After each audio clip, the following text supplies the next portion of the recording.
Hi, it's Anne-Marie from Charmed Live Therapy, back with another little chat about all things It Ends With Us and the legal drama. So there's a lot of talk going on at the moment about the injustice of it all, and whether the judge should have recused himself because he has certain ties, certain connections. It could be argued that he makes money in some ways from things that Ryan Reynolds is involved in, and there's plenty of intelligent people on YouTube saying, should he be on this case? And it's an easy argument to agree with when it does seem like right now he's very much seeming to fall in line with anything that Blake wants. I mean, Justin's case has basically been decimated, or many of the points have, just due to Blake Lively being incredibly canny or manipulative or whatever you want to call it. She must have been advised early on that if she made these complaints in a CRD, even if she'd never intended to go ahead with any further legal filings or accusations, that if she made her accusations in this CRD, that she'd be free to turn down any investigation about it, and that then it would all be protected and privileged. And it's kind of incredible to the likes of you and I, because you just think, what? You can say anything in a civil rights complaint, and it doesn't matter whether it's true or it's not true. Nobody can investigate it, and it's just taken as fact, and then you can go sell it to the New York Times. So it's true. It's very true to say it's all feeling very unfair right now, and we're all feeling that. I mean, we knew going into this that the New York Times thing would be a hard sell, a hard push, because the press do need to have freedom of speech, I guess. But, some people are out there saying it's fair enough that the New York Times element of it was quashed. But you're not telling me they didn't really know it was quite potentially a half-assed thing. I think they thought, my personal opinion is just that it's like they took the story that they wanted to take. They made a choice that they wanted to run with this, that it was interesting. It would bring in a lot of business, a lot of clicks. A lot of people would want to go behind whatever paywall there is. I don't know if there is or there isn't, probably is. But it's like, you're not telling me they didn't know it was highly sus. You know what I mean? They didn't want to know Justin's point of view. They specifically didn't give him a chance to respond. They wanted to run with this. They saw something that was interesting, that would be valuable to them. There was enough evidence that they saw of one side of it. And it's always concerned me how they banged on numerous times that they went through thousands of pages of stuff, and I've kept coming back to that in mind. What is this thousands of pages of stuff? How was the thousands of pages of it? So that kind of has always intrigued me. But yeah, it's like, I don't buy that the New York Times was so innocent and they were just, they were only interested in the details of that CRD. They thought it was true. They thought it was valid. I don't buy any of that. But we did kind of know that maybe that wasn't going to get anywhere. So I've just been listening to Omar over on The Tilted Lawyer, and he had Rachel Juarez on as a guest, who I believe is, well, I know she's a judge. I don't know her very well or at all, but I think you've got a show called Hot Bench or something in the US, and she seemed very, very good, very knowledgeable. And the pair of them were a bit flummoxed by all of this, because kind of we know there was maybe too much information presented to the judge as part of Justin's argument. And we do get a sense from this judge that he's not interested in, like I said before, he's not interested in making conclusions or putting two and two together or thinking about the wider thing. it's a bit like a toddler. He wants it spelling out. He wants to know exactly what you're supposed to be saying. And it's like people have kept saying that Brian Friedman, that all of Justin's website and all of that it was all about PR, and I kind of object to that, because I genuinely feel with Brian and Justin's legal team and that, yes, there is definitely a PR aspect to all of this, but they were forced into that position really because there was so much that came out about Justin that was so damaging, like immediately damaging, that had to be responded to. They had no real choice to do that. But I also feel like with their, counterclaim, the counter legal suit, whatever you want to call it. I always lose my words on this thing. But I think there was I think it was like a passion for the innocence, and I think they saw, because don't forget, Brian Friedman and team are seeing a heck of a lot than we are. I think they kind of got carried away and a bit swept up in the unfairness of it, and how malicious it was, and how devious and how cunning and all of the rest of it. So I think they maybe lost track of just keeping it really neat and really tight and really to the point. And I think they kind of did that thing that we're all guilty of at times, is of assuming the other person, or the judge in this case, will see our point of view, will see the unfairness, that will be fascinated by it and see it for what it is, and see the narcissistic elements of it and just get it. And the judge is just not doing that. It's not an option. So I think they kind of did make that mistake. And like I say, as human beings, it's a mistake we often make, is we just assume that somebody else will see something the way that we saw it, that they will listen to our argument and just get it and make the same conclusion. And when we do that as human beings, then we often get really frustrated when that doesn't work out, and it does seem very, very unfair.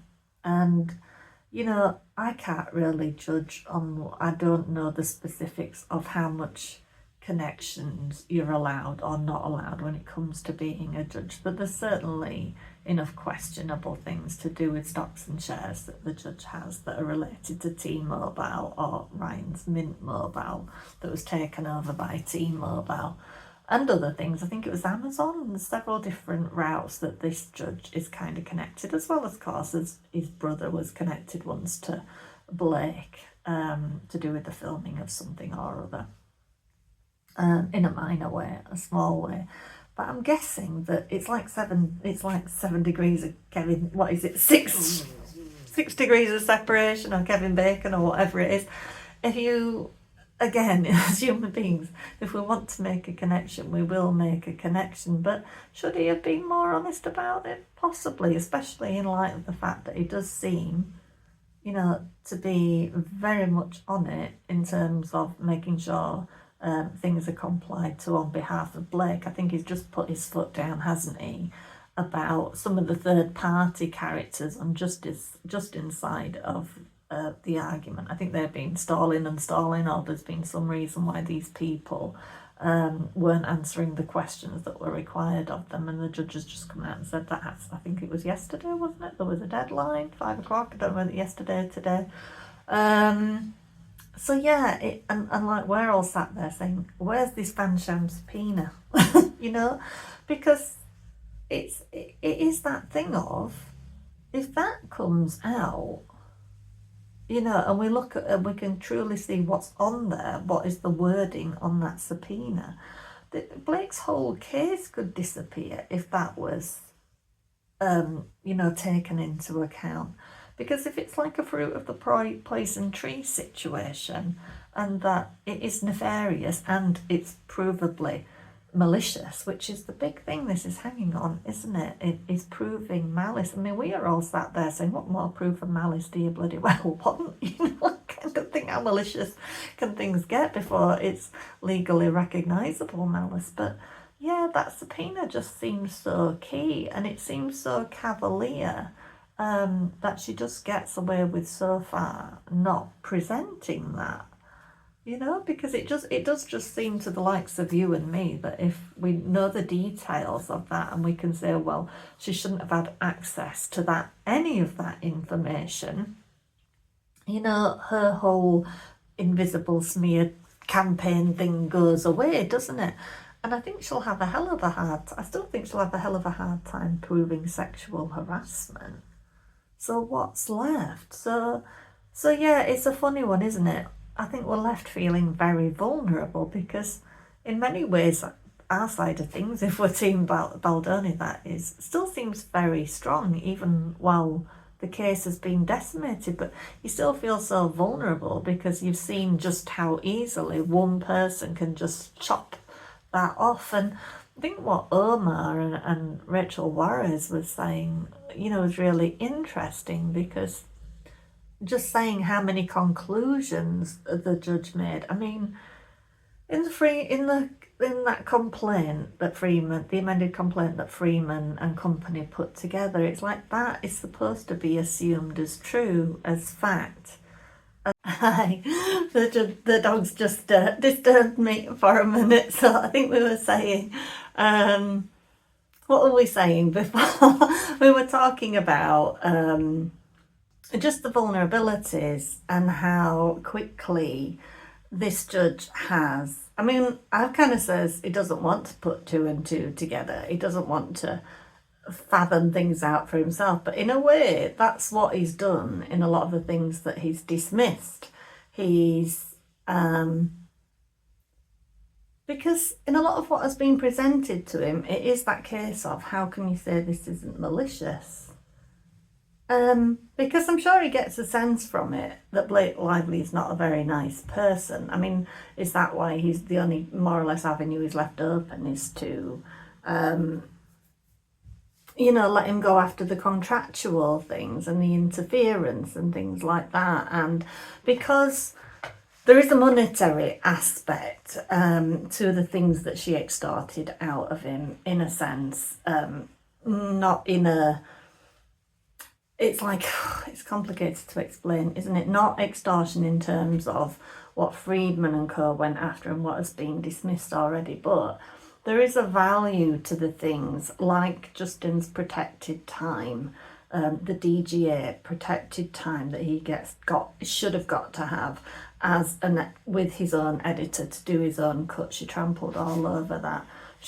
The PGA she got out of them, that there was a value to that she didn't earn fairly, or well, in most of our opinion, you know. And it's like, even there is a value in the fact that his face was taken off all of the promos, because you imagine that poster was everywhere, and the fact that she took his face off it, I mean, that was invaluable stuff to him, really, because he's still kind of borderline being on. He's more known in America than certainly for us over here in the UK. I'd never heard of him before. I'd never watched Jane the Virgin. I wasn't aware of other things that he'd directed. So his face on that poster, along with his name, would have been, you know, had significant value.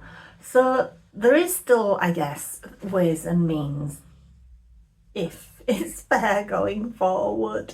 Oh gosh, I don't even know where to start with it, really, because I'm just feeling all the frustrations you all are feeling, because I kind of went through this, a kind of thing like this when I was showing dogs. So there were judges of a different kind involved, if you like, because I used to show dogs, and I still do judge them at championship level. So I showed dogs and I bred dogs. And I came out of it because I couldn't cope with the politics of it anymore. I had a spell as a dog show secretary, and it kind of really opened my eyes to what was going on in the dog world, that it's like one or two people that run the whole thing, and the kennel club in itself in the UK. And this is just my opinion, but it's also factual. There's a lot of Freemasons involved, so there's a lot of secret handshakes that goes on. There's a lot of deals behind closed doors about whose dogs get to win and whose dogs don't. And if you don't fall in one camp or the other, it's very hard to be independent and do well. It's very cutthroat thing. So I remember the first time I got to judge dogs at championship show level, so my own experience of being a judge. I just remember being so depressed because I was going over the dogs and thinking, well, if these dogs are the ones that have been beating my dogs, and these are the dogs that are seen as fit to be winning, I think I just don't get it. And it's like the breed I had, Lhasa Apsos, and the dogs that I'm helping with here for a little few days. A lot of them are in, you know, they have to be in full coat to be shown. So it's like, what is the point going to all that effort for something that's inherently unfair? And it's so awful, really. It kind of has a parallel to the Blake thing, because it's like, you know, if you're putting up dogs that aren't the best dogs, and people in their naivety think, well, that's the dog that's winning, that's the dog I should use at stud or have a puppy from if it's a bitch. It's like it's doing a detriment to the line, all of this falseness and all of the backhandedness. And, you know, I mean, I had an issue with one of my dogs where he was kind of misdiagnosed with an eye condition, and I kind of went under a judge, and they should judge as if they not have no, like the legal system, they should judge as if they have no prior knowledge of the dog. They shouldn't, even when they know the dogs that are under them, because they take part in showing the rest of the year, they should not judge as if they know anything about that dog or anything about that person that's on the end of the lead. And the judge said to me, you know, I would have given you the ticket, but for knowing that he had that diagnosis on his eyes. And it's like, yeah, but you're not supposed to be judging, you know, you're not supposed to have that knowledge of him. Is, you know, and it was really frustrating at the time. Years down the line, when she really shouldn't have given me an award, she did, because of the guilt, because she should have done it back when he was in the right condition to, you know. The second time I went under, I had no clue that I would get it, and I did, and it didn't feel great because I knew he should have had it the last time. And that's kind of, it is kind of what we're facing here, I think, when you feel like the futility of it, because you just think, well, if the truth doesn't matter and who's the better person doesn't matter, and people just get to behave however they want. It's all very human problems, isn't it? And we do get sucked into it. But yeah, the thing is, with the Baldoni thing, should they fight against these dismissals? Possibly so. But as Rachel Juarez was saying today, she's not so sure that they would have to give up on the idea of amending the two issues that they can go forward. I think if they wanted to challenge the judge's ruling on this, on the dismissals that he's made, they would have to just not touch it, not refile, in order to appeal the whole thing, because it can't go off on two tracks. It can't go off on the appeal track of everything that's been dismissed while amending the other portions of the argument. So I think what she was saying was it would add an awful lot of time, like something like 9 months or something, if they go down that route. And I don't think right now they'll have any great confidence that if they alter things, anything, that Judge Liman will look at it any differently. Then, you know, I just don't know. I think if it does go to trial and it's a case of Blake Lively on the stand and all of that, I think that Justin will have an incredibly good chance. Other than that, I'm just not sure at this phase, because I just don't know that we can, you know, I know, I'm with you. I feel your frustrations, because it's just like, I've been there because I basically had to give up dog showing because I just didn't want to know. I just think it was just the sheer futility of it, and I thought, well, if this is what the hobby is now, I just don't want a bar of it. It's not people I want to hang around. It's not something I want to promote. I don't want to breed dogs. It's awfully heartbreaking to keep dogs in full coat and in good body condition, and spend tons of money going to shows and petrol and the rest of it, and just not to be treated fairly. And back when I started, it was everybody got on and there was a social aspect, and now you've just got opposing camps that basically just, if it don't go to that camp, it goes to the other camp. And yeah, so I guess that's why it triggers my interest as well, because I'm a big one for justice and fairness and the rest of it. And I think it's like I said back at the beginning, I think possibly that was Freeman's mistake. He likes Justin. He sees the injustice of it all. He sees what... I mean, it's so gobsmacking, the fact that she believes that nobody should retaliate against her, and that's what she's gone for right from the start, right back from that 17-point thing that she made him capitulate to. And I think that was the frustrating thing for a lot of us as well, is the idea that Judge was basically saying, you capitulated all along, but then you didn't capitulate at the last minute when it was about releasing that statement, that man enough statement, where he was supposed to accept all responsibility. It was basically saying if you'd acquiesced on that, then you might have a case, but you didn't. So it's like none of that other stuff matters, and it's so entirely frustrating, isn't it? Because it's clear as day that he didn't have a choice. Blake Lively was not his choice for the role. It's like everything more or less had to change around the age of Blake Lively, really. And it was the studio's choice to have Blake Lively, or it might have been to do with WME why she ended up with it. And all along, he has to have no choice but to capitulate because of her own power, her influence with Sony. You know, it was his project, but he was very reliant on that funding, and he was very much on a deadline. And we know ourselves, when he had to tackle the wardrobe issue with it, that was because it was being fed back from the studio that public opinion was really negative about what was going on with the wardrobe, and then he had to take it up with her. He's been piggy in the middle throughout this thing, and being piggy in the middle is a damn bloody horrible place to be, because it very rarely works out in your favour. So that is why we feel the injustice of it so hard, I think. And I don't know, it's a funny one, isn't it?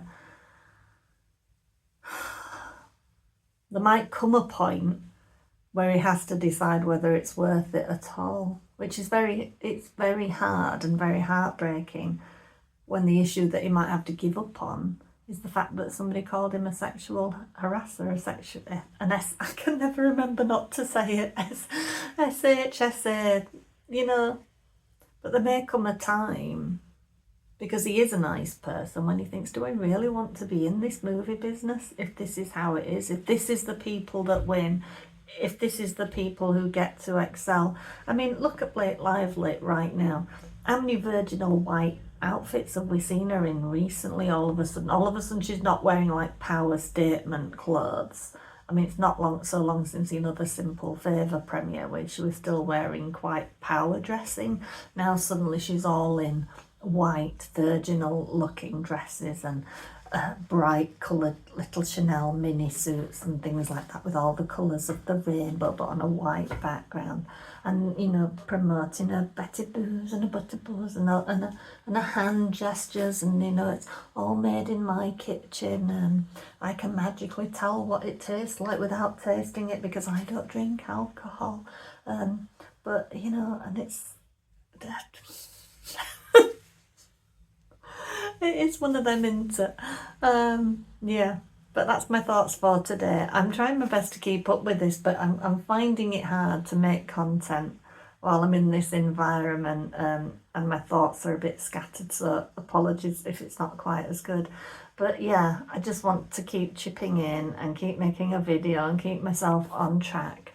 But yeah, I understand all about, because when I gave up the dogs, and I felt like I was forced into it, really, because it was just so depressing, so utterly demoralising.